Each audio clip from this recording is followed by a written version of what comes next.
Guys, in today's video, I am going to share a short summary of the art of thinking clearly. And before sharing the summary of the art of thinking clearly, I want to share something special with you all.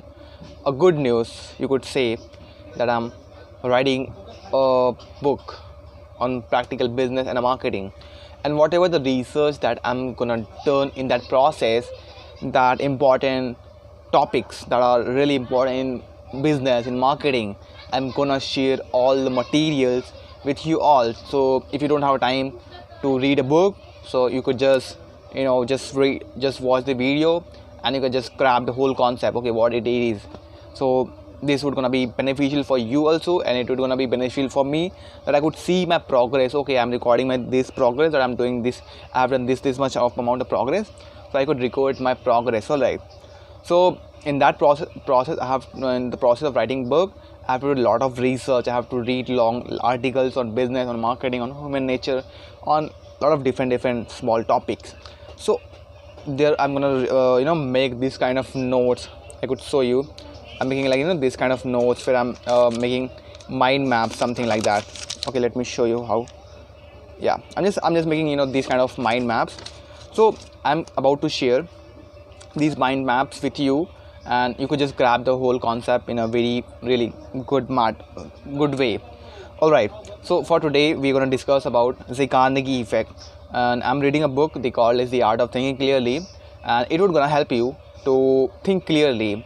And I'm going to share the whole material and the experiment that I have done along with that, and the result that I have got by doing this experiment. I'm going to share all these things. Okay, now let's discuss about the Carnegie effect. Okay, let me tell you a story. One day what happened, of the Carnegie author, her name, she went restaurant with her students, and she asked waiter to waiter to order something, and they give their every order, but waiter was not writing anything. Initially they were surprised that why waiter is not writing our orders. And after listening all the orders of students, waiter went and he came with every order, he served every order. Now all the students, and they became a bit surprised, like, hey, these guys have really amazing memory, this waiter have really amazing memory. And they were thinking about this thing, and they went away from the restaurant. And after a few minutes, author realized that she has forgot her pocket into that kitchen, into that restaurant. So author came back into the restaurant, and she asked to waiter, hey, did you see my pocket? So the waiter replied that, I don't know you. Like, he was looking at author, he was staring. All right, and he said, I don't know you. And author became surprised, hey, do you have such a great memory, how did you forget me? And still he couldn't remember, but he said that, I keep every unfinished order in my head, I remember every order that is uncompleted in my head. So author did after the research on this topic, and then they got to know that people tend to remember that unforgettable task. They got to know that, for example, and you might have experience, like let's say that, what I'll just ask, like, I'm one question to you, what is the one thing that you haven't done yet? Like, you have started that task, but you haven't finished. For me, honestly speaking, that one task that I have started but not completed, it's a lot. Okay, like, I have started machine learning, but I haven't completed.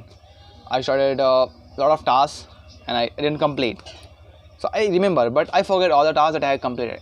This happened with me personally. So you could also remember some of the tasks that is still pending, you have started but not finished. Okay, so author got to know about this effect, and we call it as the Carnegie effect.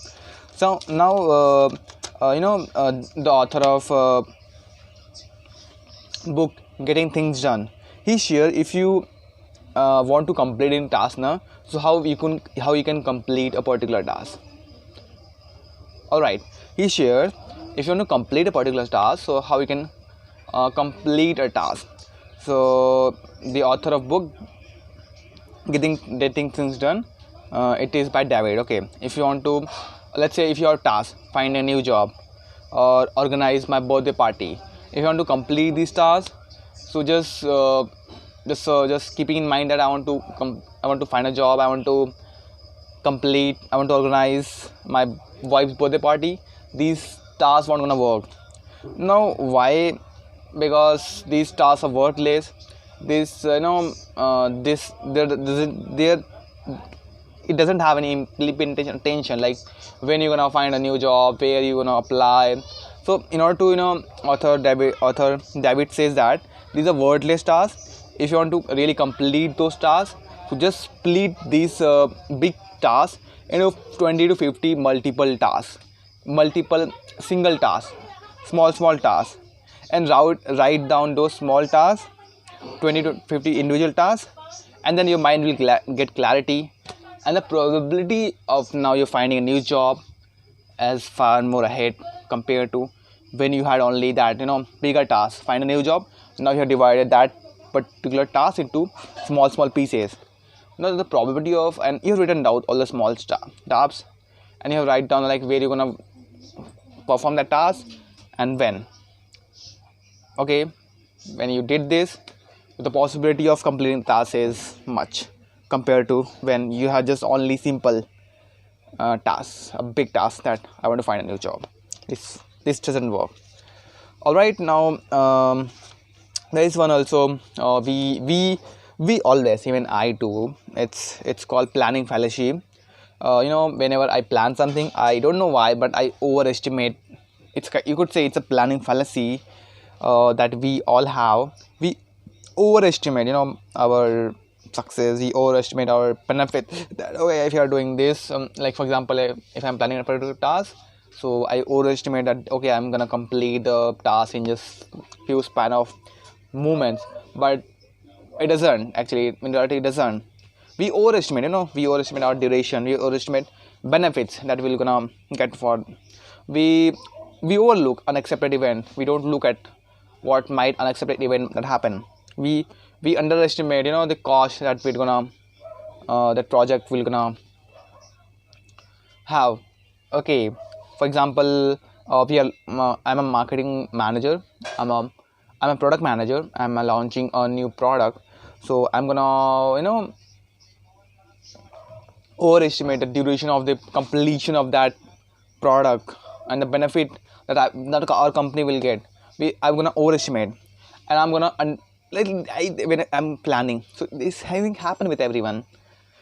It's a bias. All right, let me tell you, it's a bias, and we underestimate our cost. Okay, when it's okay, this one not that much cost. We underestimate.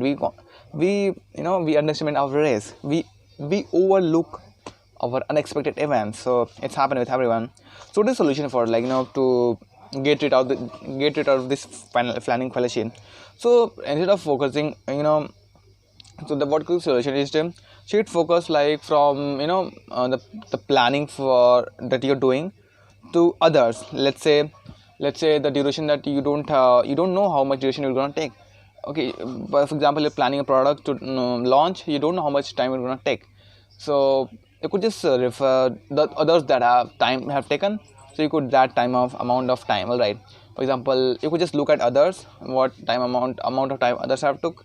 So you could just okay, if I'm creating similar kind of project, so it will take around nearby same amount of time. All right. And about the cost also, about the benefits. So it's simple. Rather than overestimating, rather than we do. So to decrease this, the solution for it, just look at others, and then you can you can estimate nearly correct. All right, even it won't gonna be 100% correct because you don't know the future, but still you're not overestimating right now, or you're not underestimating, and you're considering unnecessary factor also. That happens. All right, that's happened everyone with this. Now what is illusion of attention? Okay, so for one video that is done. Now in the next video we're going to discuss about what is illusion of attention, what is procrastination, what is fear of regret, what is status quo, what is default, what is resource uncertainty, availability bias. I'm going to discuss about all these factors. All right.